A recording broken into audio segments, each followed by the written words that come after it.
আজকের আমাদের যাত্রা টাঙ্গাইল জেলার নাগরপুর থানার চিরায়ত ঐতিহ্য পাকুটিয়া জমিদার বাড়িতে। 150 বছরের পুরনো এই ঐতিহাসিক ভবন নির্মাণ করেছিলেন জমিদার হেমন্ত কুমার রায়চৌধুরী।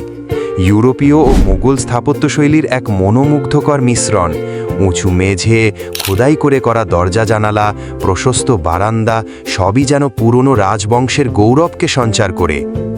এই বাড়ির আঙিনায় আছে দেবীর মন্দির ও বিশাল অতিথিশালা, যেখানে একসময় জমিদার পরিবার আয়োজন করত রাজসভার আড়ম্বরে উৎসব ও পূজা পার্বণ।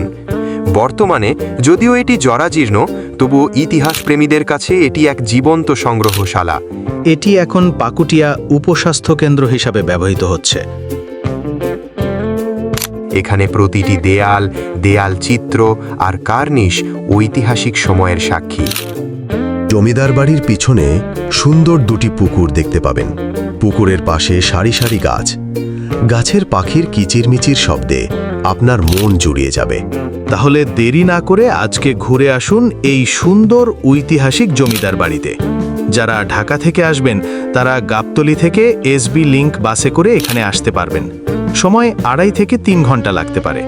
তাছাড়া মানিকগঞ্জগামী যে কোনো বাসে কালামপুর নেমে ওখান থেকে সিএনজি নিয়েও আসতে পারেন। এটি টাঙ্গাইলের শেষ সীমানায় থাওয়ায় ঢাকা আরিচা মহাসড়ক হয়ে আসা সহজ হবে।